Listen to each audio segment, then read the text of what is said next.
Welcome to the show, gym fans. My name's Thomas Pichler and this is Joshua Jefferis, and welcome to another week of the Olympic Journey. Now we're going to cover all things gymnastics news, team announcement, politicians trying gymnastics, Josh's preparation, and then we're going to do viewer questions, a bit of fun at the end. Now, big news this week was the final announcement of the women's team. Congratulations must be said to Lauren Mitchell, Ashley Brennan, Georgia Benora, Emily Little, and also Queensland's Larissa Miller. Very strong team there. What are your thoughts, Josh? Yeah, mate, it's a fantastic team. They came sixth last time, so they'll be aiming to better that, and I think they can do it with all that experience. There's 3 girls in there who have been to the previous Olympic Games, so they know what to do and what to expect, and they're going to go out there and give it their best. So I can't wait to support them.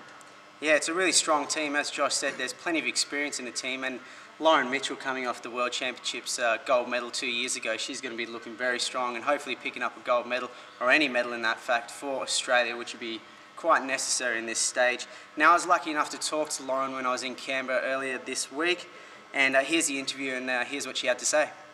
Well, gym fans, I have a special guest here today, Lauren Mitchell, world champion, former Olympian, Commonwealth Games medalist. She's got about 1 billion Commonwealth Games gold medals, and well, it's just fresh off the announcement of the Olympic selection now. Lauren, no big surprise that you're in the team. Can you tell us how you're feeling at the moment? Yeah, pretty good, pretty exciting. It's one thing to go to one Olympics, but to go to a second one is pretty amazing. Yeah, so that experience from 2008, do you think that's going to help you in your preparation and obviously your competition and performance this time? Yeah, definitely. Yeah, experience is something you can't really buy. You kind of have to go there and experience it, and going to Beijing was, I guess, like a stepping stone, like a feelingness of the village and the multi-sports and everything like that. So London's just going to be a little bit different, but I'm glad that I've had the experience in Beijing. Yeah, the Games atmosphere is pretty exciting. It can get overwhelming sometimes. Now, outside of the competition, what are you looking forward to doing in London? I think I'm looking forward to seeing other sporting events. I mean, last time after our competition was over, it was really exciting to go and see some of the sporting events and yeah, how different athletes perform, and then hopefully we get to see some of the sights of London, but we'll see if we get there. Yes, so it'll be exciting times in London. Thank you very much for being with us today, and big hello to everyone out there, and Lauren Mitchell, wishing her all the best in the girls that get announced in the team. Thank you. Thanks. There you go, what a superstar Lauren Mitchell is. Now, in other news, politicians decided to have a bit of a go at gymnastics this week. They were there at the announcement on Thursday. Tony Abbott, opposition leader, and Sports Minister Kate Lundy decided to have a crack at a bit of trampoline. We're going to check out a bit of footage of Kate having a go. We'll do that first. All right, here she is jumping on the trampoline. She's psyching herself up. She's getting a good arm swing going. I like that. The reverse arm swing. There we go. A little bit close to the end there. Nearly missed the trampoline, and I guess the cameraman shot a bit too high there, and she went straight down in the pit. Not to be outdone by Kate, Tony decided to have a bit of a crack now. He's having a big swing here as well. Oh, there we go. Right, nice tuck position. Nice tuck position. Yeah. I guess the tie smacked him in the face. If we watch that in slow motion, you actually see. Yep, there we go. The tie smacked him right in the nose. Lucky he didn't have a charm on his tie there, otherwise he would have had a black eye or something. That would have been devastating for politics in Australia. No, good on that. It takes a lot of guts to do that, Tommy, and yeah, a lot of respect. So. Yeah, good for him, you know, giving it a crack. It's not an easy sport, but it does show that gymnastics is for everyone, and it's always good fun. Now, onto your preparation, Josh. Can you take us through the last week of your training? And I've got some footage of Josh training here. Okay, so yeah, we started off on Monday and Tuesday preparing for all-round. So we both did our all-round on Wednesday, and then we had Thursday and Friday prep again and working on problem skills, and then we finished off with all-round at our last session today, which all went pretty well. And I had a bit of a mishap during the week, and where I snapped my rings guard. So I guess this goes to show that you prepare for the worst and hope for the best. Just saying, I didn't have anything to do with that. That was very unexpected on my behalf, and a bit of a surprise when Josh told me that he snapped his ring guard. The hitmen still haven't got their job done properly, as you can see. He's still in good shape. Now, hoping everything's good. And injuries are part of gymnastics now. Can you give us some tips of, I guess, how you stay physically prepared and injury-free? Yeah, always communication is one of the biggest biggest issues. So make sure as a gymnast you talk to your coaches and you talk to your physios and you work out a good rehab program to try and prevent injuries from happening, and also to work on any deficits that you have in training as well. So keeping up that strength, keeping up that flexibility, trying to find that right balance, and getting top of any injuries before they can blow out into bigger problems. And always ice after training, even if you're a little bit sore. Make sure you're ice and trying to get that inflammation down, and yeah, really talking to your coaches and liaising with your medical staff. That's exactly right. Now, you saw some footage of Josh there doing some rehab and myself doing a bit of rehab. This is something that we do every day, and just to make sure our shoulders and our body's in check before we get into training.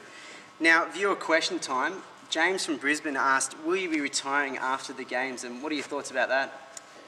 No, I don't think I actually will be retiring.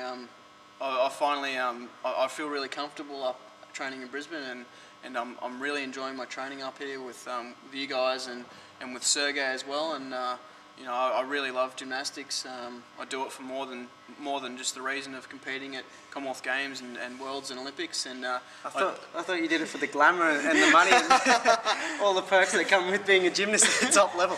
Yeah, I do it for the leotards really, so I can put them on. He's got quite a collection at home now, don't you? Yeah, certainly. You know, you're not meant to wear them on the weekend outside the gym. Yeah, it's true. But yeah, you know yourself, mate. We get so much out of the sport, and hopefully I can be a bit of a leader for the younger kids coming up as well, and hopefully help them out and give them some confidence as well. Certainly do. All right, now one from Thomas in Brisbane. Will you be getting the cliche tattoo of the Olympic rings after you get back from the games? Yeah, I was thinking about getting it on my forehead, just right up here, so everyone can see it. Yeah, no, not showing off or anything. He's a modest guy. No, we'll see how we go. I don't have any tattoos now, so I'm not sure about that. I'll see how I go, so I have to think about it. Yeah, it's a bit of a painful exercise, but yeah, see how you go with that, and just make sure you don't get it in the same place like everyone else has in the last 1,000 years. I guess the final question we've got for you today, what do you like to do outside of gymnastics? I'm a big fan of pottery. Pottery? Yeah, I like pottery. Love pottery. Bit of clay work on the weekend? Bit of clay work, bit of Patrick Swayze style. That's always good fun. He's good with his hands, apparently. Yeah. So. Bit of salsa dancing. Good with your feet as well? I like to utilise my long limbs. So that's always good fun. And of course, guitar. Yeah. Love guitar. Yeah, it's a bit of guitar. Now, Josh is a bit of a champion on the guitar as well. If those of you who missed it last week, Josh's official radio airplay began last Saturday night, the first time his music has been on the radio. Now, I've got a bit of footage here of Josh playing the guitar solo. Now, let's just listen to that and let it soak in your brain. Just let him serenade you for a couple of minutes here. White lips, pale face, breathing in snowflakes, blood lungs, sour taste. Lights gone, days in, struggling in the gray red. Long nights, strange wind. 'Cause they say she's in the cross 18, stuck in her daydream. Been this way since 18. Lately her face seems slowly sinking, wasting, crumbling like mysteries. And they scream the worst things in life come free to us, 'cause we're just under the upper hand. Go mad for a couple days, and she don't wanna go.